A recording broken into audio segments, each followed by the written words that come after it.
فاطمة قدوة يا خوتي السعدية تقول فاتحة على المنتخب تأهل. الله يربيكم ما نموت.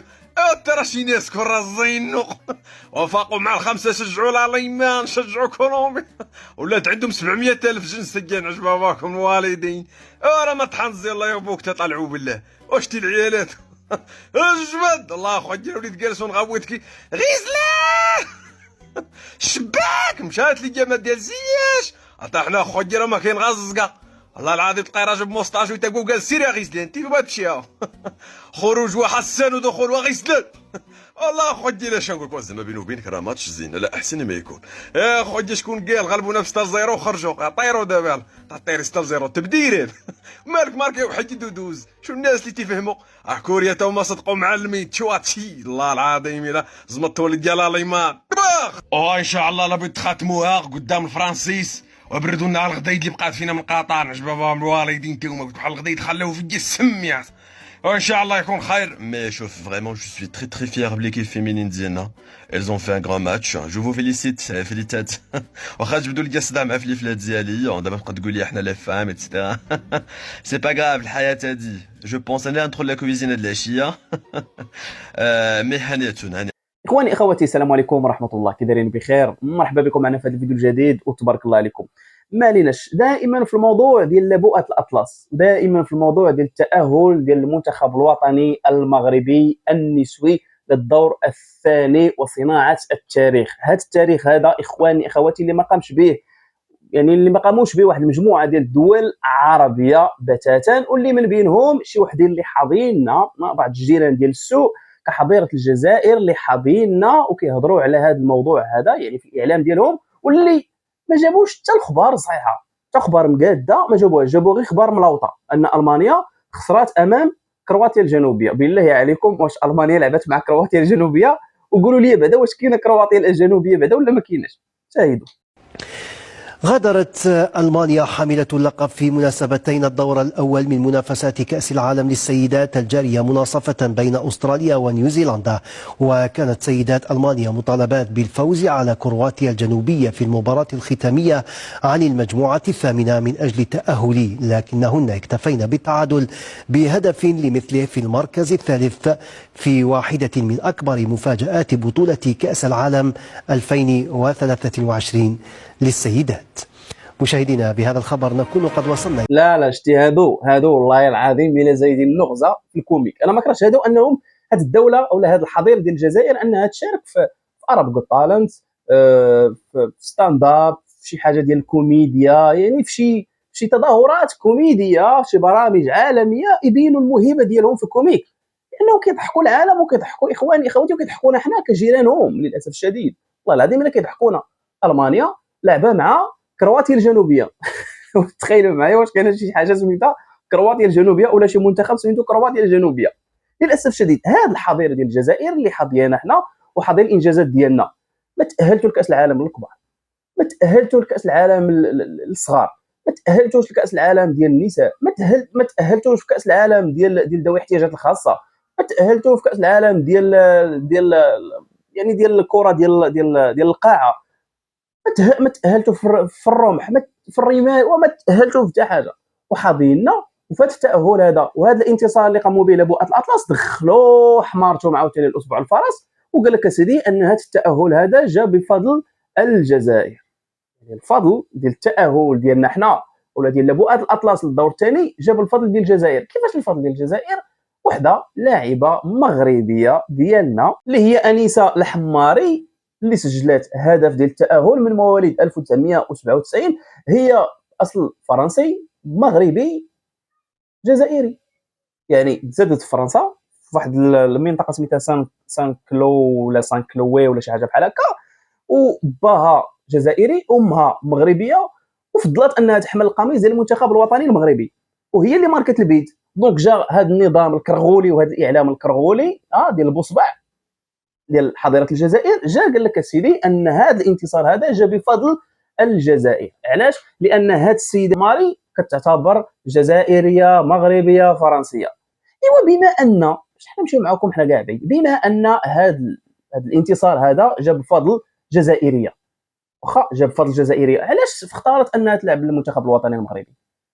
علاش اختارت وعلاش فضلات انها تلعب للمنتخب الوطني المغربي، تحمل القميص ديال المنتخب الوطني المغربي، قميص احمر، الدرابو ديال الجامعه الملكيه هنايا، والشعار ديال الجامعه الملكيه المغربيه هنايا، المملكه المغربيه، الدوله المغربيه، احمر واخضر، تيشيرت احمر وشورت خضر، يعني الشعار والالوان ديال الدرابو ديال المملكه المغربيه. وما اختارتش انها تلبس لباس ابيض واخضر، وما اختارتش كذلك انها تلعب بفرنسا، ياك هي فرنسيه وهي جزائريه وهي مغربيه، ايوا اختارت انها تلعب للمملكه المغربيه وما تلعبش لحضره الجزائر، وما اختارتش كذلك انها تلعب لفرنسا.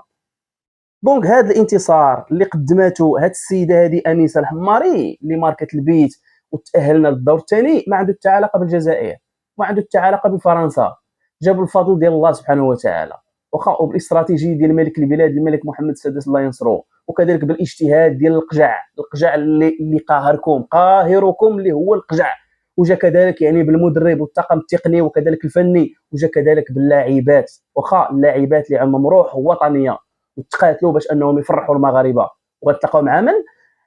مع فرنسا. شكون هي فرنسا اللي بطبيعه الحال اوتوماتيكمون غادي تشجعوها، لانكم انتم شجعتوا المانيا وشجعتوا كولومبيا وعندكم اكثر من 700 الف جنسيه، ودابا حاليا ما تقولش لي انك انت غادي تشجع، يعني انا كنهضر على حضاره الجزائر، ما تقولش لي انكم نتوما غادي تشجعوا المغرب مستحيل مستحيل. واخا بعض الصفحات اللي البارح كنا هضرنا عليهم بحال جول عربيه اللي حتى هي عندها ماشي جوج ولا عندها 600 الف وجه، اللي كتكون الهزيمه كتكون ديال المملكه المغربيه ديال المنتخب الوطني المغربي، ملي كتكون الانتصار كيكون انتصار عربي، يعني راه بحالكم نتوما، ملي كيكون الانتصار راه ديالنا كاملين حنا كعرب، والجزائر مساهمه بشكل كبير، ولكن ملي كتكون الهزيمه ديالكم نتوما فقط. النقطه الثانيه اخواني اخواتي اللي غادي ندوزو ليها، وهي المثيره للجدل من نهار بدات التظاهره هذه، اللي هي نهيله بن زينه. نهيله بن زينه ابنه الجنوب الشرقي، ابنه الرشيديه، المدينه ديال الرشيديه، عارفين الجنوب الشرقي ما فيش بزاف يعني ديال الناس اللي كيخرجوا في الجنوب الشرقي مقارنه مثلا بمدن وحدين اخرين بحال مثلا كازا، بحال الرباط، بحال طنجه، بحال يعني كاين المدن اللي كيخرجوا فيها بزاف ديال لي سوبر ستار. الجنوب الشرقي يعني كيخرج داك الشيء قليل، ونهيله هي وحده من هاد الناس هادو اللي خرجوا من الجنوب الشرقي، من الاساطير اللي خرجوا من الجنوب الشرقي، اللي هي مثيره للجدل من نهار بدات التظاهره هذه الكرويه، وهي مثيره للجدل باش بالحجاب، لدرجه اخواني اخواتي انه وحدين نفس الحضيره ديال الجزائر بحالهم اللي هما فرنسا، المهم بطبيعه الحال هما العاصمه ديال الاخرى راكم عارفين، ناضوا سيدي وباغيين يراسلوا الفيفا. علاش؟ لان هاد السيده هذه كيقولوا انها كتخارق القانون، وممنوع منعا باتا وكليا انه الحجاب يكون في مباراه ديال كره القدم، وقالوا بالحرف انه ما خصناش ندخلوا الدين في الكره. واش خبركم بان قناه فرنسيه كتهاجم اللاعبه ديالنا الشريفه نهيله بن زينه بسبب الحجاب ديالها، وكتقول بان اللاعبه ما كتحترمش القانون ديال الفيفا وكتخلط ما بين كره القدم والمعتقدات الدينيه. لكن كيجي الرد الصحيح من رئيس الاتحاد الدولي لكره القدم الفيفا جياني انفانتينو، وقال بان اللاعبه نهيله بن زينه ما انتهكتش حتى شي قانون ديال الفيفا، بالعكس شرفات العرب والمسلمين في كأس العالم كأول لاعبة مسلمة وعربية كتشارك في كأس العالم بالحجاب. علاش؟ لأنها لابسة الحجاب. هاد الناس هادو وراسلوا الفيفا، راسلوا الفيفا باش انهم يعني يعاقبوها ويعاقبوا كذلك المنتخب الوطني المغربي النسوي على الحجاب اللي كتلبسوه هاد السيده هذه، اولا الفولار اللي كتلبسوه هاد السيده هذه، لانهم هما كيدورونجيهم هاد اللقطه هذه، انهم يشوفوا السيده مغربيه مسلمه عربيه انها تلبس الحجاب في كره القدم، واكثر من هذا انها تالق في المباريات، وانها تالق في المباريات. هادو كاملين واحد المجموعه ديال الاساليب من اجل يعني من اجل انهم يلعبوا لهم على النفسيه. راكم عارفين انه فرنسا والمغرب غادي يلعبوا اصلا علاقتهم شويه يعني متاثره، دونك كيحاولوا انهم يلعبوا لهم يعني بالمشاعر ديالهم والاعصاب ديالهم. ونتمنى من المنتخب الوطني المغربي وكذلك لبؤه الاطلس انهم ما يديوهاش في الكلام ديال هاد الاوباش، واخا الكلام ديال هاد الاوباش، وما يتاثروش بالكلام ديالهم، تكون عندهم روح قتاليه، روح وطنيه، ويبينوا للعالم انه المراه راه سواء بالحجاب او لا بلا حجاب قادره انها دير بزاف ديال الامور ايجابيه في حياتها. وغنحط لكم اخواني اخواتي واحد الصوره اللي هي هذه بالضبط ديال نهيله، يعني ديال نهيله بن زينه اللاعبه ديالنا المتالقه والمثيره للجدل مع رئيس الاتحاد فيفا، الرئيس ديال الفيفا. نقول لكم انا بالطريقه الرئيس ديال الفيفا. هاد الصوره بالضبط عندها معنى كافي ورد كافي لاي واحد باغي. ما عرفتش يعني ما عرفتش شنو هي الطريقه اللي نقدر انني نوصل لكم بها الميساج. هاد فرنسا هذه اللي خرجت وكتحاول انها تحارب المملكه المغربيه وتحارب كذلك هاد السيده هذه اللي لابسه الحجاب اللي هي نهيله بن زينه. هاد الصوره هذه كافيه ورد كافي لكم انه سواء بالحجاب وبلا حجاب ما بقاتش في داكشي. واخا ما بقاتش في داكشي، راه نتوما ماشي مسلمين وغنلعبوا معكم. المانيا ماشي مسلمين ولعبنا معاهم ولعبوا مع مسلمين. دونك الا حنا بغينا ندخلوا الدين راه نقدروا نقولوا انه حنا ما بغيناش نلعبوا معكم لانكم نتوما ماشي مسلمين، نتوما كفار، يلا بين قوسين استسمح لهذا الكلام هذا. ما بغيناش نلعبوا معكم نتوما كفرنسيين لانكم نتوما من ديانه واحده اخرى. حنا ما دخلناش الدين، ولكن نتوما كتدخلوا امور اخطر، ماشي غير من اخطر. كمثال هاد الصور هادو اللي غنحط لكم دابا حاليا، ما غنهضرش ولكن الصوره تكفي. يعني دوري فرنسي اللي كيشجع على هذا الشيء، دوري فرنسي اللي كيشجع على هذا الشيء. وفي الدوري الفرنسي ممنوع الحجاب، الدوري الفرنسي ممنوع منعا كليا الحجاب. دونك انت لبستي الحجاب او انت باغا تلبسي حجاب لانه راه كاينين بنات مسلمات يعني في المدارس ولا في الاكاديميات ديال كره القدم في فرنسا اللي ممنوع عليهم الحجاب. بغيتي تلبسي الحجاب خرجي، ما عندنا ما نديرو بك. دونك خاصك تحيدي، يعني تكوني انسانه عاديه متحرره، لانهم هما كيهضروا على التحرر بما انهم كيشجعوا على هذا الشيء. يعني هاد الصور هادو اللي كتشوفوا كيشجعوا على هذا الشيء. وكان يعني في احد يعني في الدوري الفرنسي في احد المباريات يعني غير في الشهور الماضيه راه اللاعبين كانوا لابسين الدرابو هكا وكاين فيهم لاعبين اللي رفضوا انهم يلعبوا هذاك الماتش تمارس في حقهم يعني واحد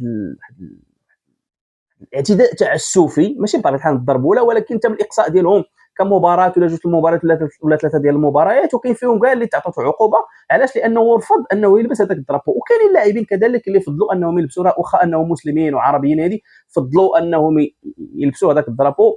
كيقولوا انه عادي زعما درابو، انا ما كيمثلنيش داكشي، ماشي مشكل نلبس هذاك الدرابو.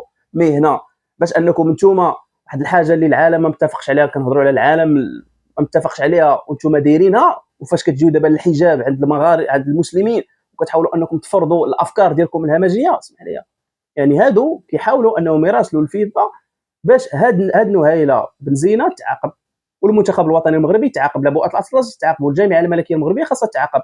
علاش؟ لانهم كيدخلوا الدين في كره القدم. والصوره ديال رئيس الفيفا مع نهيله رد كافي للجميع، لاي دوله كتفكر بهذا التفكير هذا ديال هاد الفرنسيين. اي دوله يلا بقات في الكره، بقات في الرجلين، واش عندك ولا ما عندكش، اما الحجاب ولا ماشي الحجاب. كيف ما واحد المجموعه ديال الصفحات عندنا في مواقع التواصل الاجتماعي، صفحات ديالنا يعني مغربيه يعني في فيسبوك اللي حتى هما في الاول كانوا هاجموا هذه السيده هذه. وكاينين بعض الاوباش كذلك اللي كنا ناقشناهم في احد الفيديوهات على ما اظن واحد اليومين هذه ولا 3 ايام، كنا ناقشنا بعض الاوباش يعني اللي خارج ارض الوطن اللي ناضوا كيهضروا على المنتخب الوطني المغربي وبالضبط في الهزيمه ديالهم امام المانيا ب 6-0 اللي كانت واحد الهزيمه ثقيله.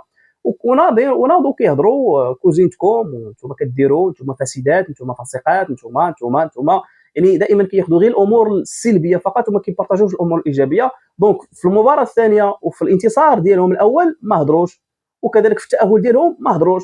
وكنظن انه الى لعبت عاوتاني مع فرنسا، يعني لابؤات الاطلسيين يلعبوا مع فرنسا وغيكون الانتصار المغربي اوتوماتيكوم ما غاديش يهضروا، لانهم عارفين انه خاصهم هما يبارطاجيو، والناس اللي كيتبعوهم من اجل فقط السلبيات ديال المملكه المغربيه ماشي الايجابيات. مي حنا كنقولوا لكم طيروا للسماء. اخواني اخواتي، تحياتي لكم جميعا اينما كنتم، وشكرا لكم بزاف على المتابعه. وصلنا للنهايه ديال هذه الحلقه، نتمنى انها تكون نالت الاعجاب ديالكم فضلا وليس امرا. بارطاجيو لنا هذا الفيديو، عطيونا واحد لايك كتشجيع، خليونا الاراء ديالكم في الخانه ديال التعليق كتهمني كلها. وإلا ما كنتوش مشتركين معنا اشتركوا وفعلوا الجرس باش توصلوا بكاع الفيديوهات ديالنا في الوقت. دونك هادشي اللي كاين. السلام عليكم ورحمه الله.